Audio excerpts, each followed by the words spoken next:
Hi friends, இந்த வீடியோல விநாயகர் சதுர்த்திக்கு ஸ்பெஷல் கிராஃப்ட் ஐடியாஸ் தான் பார்க்க போறோம். சோ அத பார்க்கிறதுக்கு முன்னாடி நீங்க இன்னும் நம்ம சேனலை சப்ஸ்கிரைப் பண்ணாமலே பார்த்துட்டு இருக்கீங்க அப்படினா சப்ஸ்கிரைப் பண்ணி பெல் ஐகான் கிளிக் பண்ணி ஆல் நோட்டிஃபிகேஷன் கிளிக் பண்ணிக்கோங்க. அப்பதான் வீடியோஸ்லாம் போஸ்ட் பண்ண உடனே உங்களுக்கு நோட்டிஃபிகேஷன் வரும். ஃபர்ஸ்ட் வந்து பாத்தீங்கன்னா நம்ம பாத்திரத்துல இருந்து இன்னைக்கு விநாயகர் பண்ண போறோம். சோ அதுக்கு தேவையான பாத்திரங்கள் எல்லாத்தையுமே நான் எடுத்து வச்சிருக்கேன்.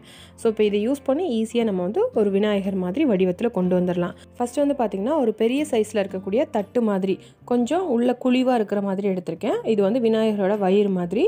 சோ இதோட கொஞ்சம் சின்னதா இன்னொரு தட்டு எடுத்துக்கோங்க. அத வந்து மேல் பாகத்துக்கு முகம் மாதிரி நம்ம வச்சுக்கலாம். அடுத்து வந்து பாத்தீங்கன்னா பெரிய சைஸ்ல இருந்து சின்ன சைஸ் வரைக்கும் நம்ம இதுவரைக்கும் எடுத்த அந்த ரெண்டு தட்டை விட சின்னதா இருக்கணும். அதே நேரத்துல அது வந்து அதில இருந்து அப்படியே சின்ன சின்னதா இருக்கிற மாதிரி நமக்கு ஒண்ணு போல இருக்கணும். சோ அதுக்கு வந்து நம்ம டிஃபன் பாக்ஸோட மூடி அதெல்லாம் யூஸ் பண்ணலாம். சோ அத வந்து தலையில கிரீடம் மாதிரி வரிசையா அடிக்கலாம். அடுத்து பாத்தீங்கன்னா சின்னதா ரெண்டு தட்டு ஒரே மாதிரி நம்ம இரண்டாவதா ஒரு தட்டு வச்சோல முகத்துக்கு அதுக்கு சைடுல காது மாதிரி ரெண்டு தட்டு ஒரே மாதிரி இருக்கறதா வச்சிரலாம். அடுத்து வந்து பாத்தீங்கன்னா கை மாதிரி ரெண்டு கிண்ணம் எடுத்துர்க்கேன். இதுமே ஒரே மாதிரி இருக்கக்கூடிய கிண்ணம் ரெண்டு சைடு நம்ம கை மாதிரி வச்சிரலாம். அடுத்து வந்து பாத்தீங்கன்னா கீழ வந்து கால் இருக்கிற மாதிரி செட் பண்ண போறோம். சோ அதுக்கு வந்து பாத்தீங்கன்னா தண்ணி குடிக்கிற சொம்பு வச்சிருப்போம்ல அதுவும் சின்னதா ஒரு தட்டு கொஞ்சம் உயரமான தட்டு மாதிரி நம்ம உள்ளங்கை அளவுக்கு கரெக்ட்டா அந்த சொம்பு மூடுற அளவுக்கு இருக்கிற மாதிரி அந்த ரெண்டையும் ஒரு சைடு கால் மாதிரி வச்சிருக்கேன்.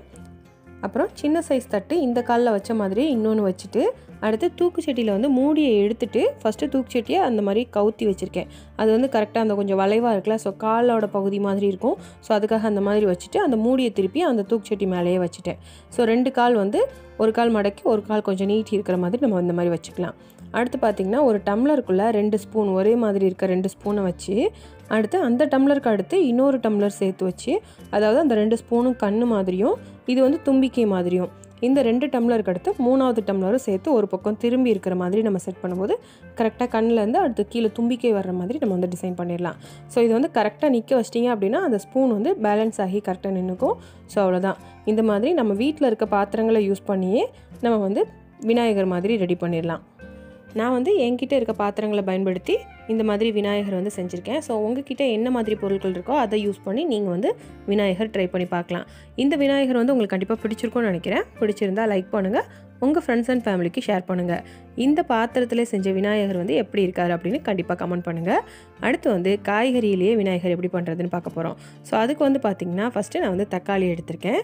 கீழ வந்து கொஞ்சம் பெரிய சைஸ் தக்காளி எடுத்துக்கோங்க. மேலே வந்து அதோட கொஞ்சம் சின்னதா எடுத்துக்கோங்க. இந்த மாதிரி நம்ம ஒண்ணு மேல ஒண்ணா வைக்கும்போது அதெல்லாம் நல்லா பேலன்ஸ் ஆகி நிக்க முடியுதான்னு செக் பண்ணிக்கோங்க. அதுக்கு ஏத்த மாதிரி தக்காளி வந்து எடுத்துக்கோங்க. அடுத்து வந்து 2 கேரட் கொஞ்சம் ஓரளவுக்கு ஒரே சைஸ்ல இருக்கிற மாதிரி ரெண்டு பக்கம் கால் மாதிரி நான் வந்து செட் பண்ணிருக்கேன். அடுத்து வந்து பாத்தீங்கன்னா காது மாதிரி வைக்கிறதுக்கு பூண்டு எடுத்துர்க்கேன். இதுல வந்து நம்ம டூத் பிக் யூஸ் பண்ணி அந்த பூண்டுல குத்தி அத வந்து அந்த தக்காளியில வந்து நம்ம மாட்டிரலாம். சோ இதுக்கு வந்து டூத் பிக் இல்ல அப்படினா நீங்க வந்து குண்டு சூய் கூட யூஸ் பண்ணிக்கலாம். இந்த மாதிரி ரெண்டு பக்கமுமே ஒரே சைஸ்ல இருக்கக்கூடிய பூண்டா எடுத்து காது மாதிரி செட் பண்ணிக்கோங்க.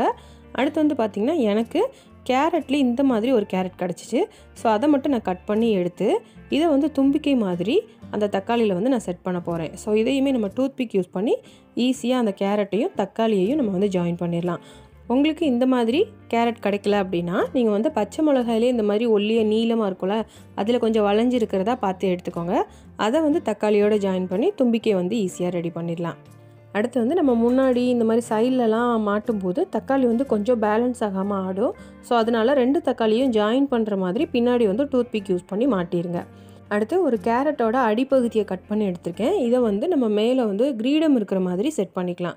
சோ இதுமே நீங்க அப்படியே கூட வைக்கலாம் அல்லது ஒரு டூத் பிக் யூஸ் பண்ணி மாட்டி வச்சிரலாம். அடுத்து பாத்தீங்கன்னா சின்னதா 2 கேரட் ஒண்ணு போல எடுத்துர்க்கேன். இத வந்து 2 கை மாதிரி நம்ம வந்து அந்த தக்காளியில சேர்த்து மாட்டிரலாம். இதுல வந்து நம்ம கால் கைலாம் கேரட் எடுக்கும்போது கால் ரெண்டு ஒரே மாதிரி இருக்க மாதிரியும் கை ரெண்டு ஒரே மாதிரி இருக்கிற மாதிரியும் கேரட் பார்த்து எடுத்துக்கோங்க.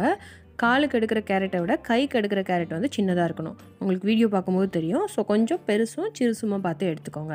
அடுத்து வந்து பாத்தீங்கன்னா ஸ்டிக்கர் போட்டுல இருந்து எடுத்து 2 கண் மாதிரி நான் வந்து ஒட்டி வைக்கிறேன். இதுக்கு நீங்க பெயிண்ட் கூட யூஸ் பண்ணிக்கலாம். நான் வந்து ஸ்டோன் ஸ்டிக்கர் போட்டு எடுத்துர்க்கேன். சோ அழகா கண்ணு மாதிரியே இருக்கும் பார்க்கிறதுக்கு. அடுத்து கீழ காலுக்கு வச்சிருக்க கேரட் வந்து ஃபர்ஸ்ட் சும்மா தான் வச்சிருந்தேன். சோ அதையுமே நம்ம வந்து டூத் பிக் யூஸ் பண்ணி அந்த தக்காளியோட சேர்த்து மாட்டிரலாம். ஏன்னா அப்பதான் நமக்கு அந்த விநாயகரை மொத்தமா கையில எடுக்க முடியும். சும்மா நம்ம அப்படியே செட் பண்ணி ஒரே இடத்துல வைக்க போறோம் அப்படினா நம்ம டூத் பிக் யூஸ் பண்ணாம சும்மா அப்படியே கூட வச்சிரலாம். கையில் மொத்தமாக எடுக்கணும் அப்படின்னா எல்லாத்தையுமே மாட்டுறது தான் நமக்கு நல்லது. ஸோ அதனால் 2 பக்கமுமே நம்ம டூத் பிக் யூஸ் பண்ணி மாட்டிடலாம். அடுத்து வந்து நெத்தியில் திருநீர் இருக்க மாதிரி இருக்கிறதுக்கு நான் ஒயிட் பெயிண்ட் வச்சு இந்த மாதிரி டிசைன் பண்ணுறேன். ஸோ உங்கள்கிட்ட பெயிண்ட் இருந்தால் இந்த மாதிரி பண்ணலாம், அல்லது கலர் பொட்டு இருக்கும்ல அதில் கூட ஒயிட் கலர் இருக்கும், அதை கூட நீங்கள் இதுக்கு வந்து யூஸ் பண்ணிக்கலாம். சென்டரில் வந்து ரெட் கலரில் சின்னதாக ரவுண்டு குங்குமம் இருக்கிற மாதிரி நம்ம செட் பண்ணிடலாம். அடுத்து இந்த பூண்டு வந்து நம்ம மாட்டும்போது டூத் பிக் வந்து வெளியில் தெரியாமல் இருக்கணும் அப்படின்னா இந்த மாதிரி தரையில் வச்சு அழுத்தும் போது அழகாக உள்ளே போயிடும். ஸோ இந்த மாதிரி டூத் பிக் தெரியாமல் கூட நம்ம வந்து அழகாக மாட்டிடலாம். அல்லது நீங்கள் குண்டூசி யூஸ் பண்ணி கூட இது ஃபுல்லுமே மாட்டுறதுக்கு யூஸ் பண்ணிக்கலாம். ஸோ அவ்வளோதான், அழகாக நம்ம வந்து காய்கறியிலேயே ஒரு விநாயகர் வந்து ரெடி பண்ணியாச்சு. இதுவும் ஈஸியாக நீங்கள் ட்ரை பண்ணி பார்க்கலாம். ஸோ கண்டிப்பாக ட்ரை பண்ணி பாருங்கள். நீங்கள் ட்ரை பண்ணி பார்த்தீங்க அப்படின்னா அதை ஃபோட்டோ எடுத்து எனக்கு மெயில் பண்ணுங்கள். இந்த காய்கறி விநாயகரை உங்களுக்கு கண்டிப்பாக பிடிச்சிருக்கும்னு நினைக்கிறேன். பிடிச்சிருந்தால் லைக் பண்ணுங்கள், உங்கள் ஃப்ரெண்ட்ஸ் அண்ட் ஃபேமிலிக்கு ஷேர் பண்ணுங்கள். இந்த காய்கறி விநாயகர் எப்படி இருக்குது அப்படின்னு மறக்காமல் கமெண்ட் பண்ணுங்கள். நீங்கள் இன்னும் நம்ம சேனலை சப்ஸ்கிரைப் பண்ணாமலே பார்த்துட்ருக்கீங்க அப்படின்னா சப்ஸ்கிரைப் பண்ணி பெல் ஐக்கான் கிளிக் பண்ணி ஆல் நோட்டிஃபிகேஷன் கிளிக் பண்ணிக்கோங்க. அப்போ தான் வீடியோஸ்லாம் போஸ்ட் பண்ண உடனே உங்களுக்கு நோட்டிஃபிகேஷன் வரும். நெக்ஸ்ட் கிராஃப்ட் வீடியோவில் பார்க்கலாம். தேங்க்யூ.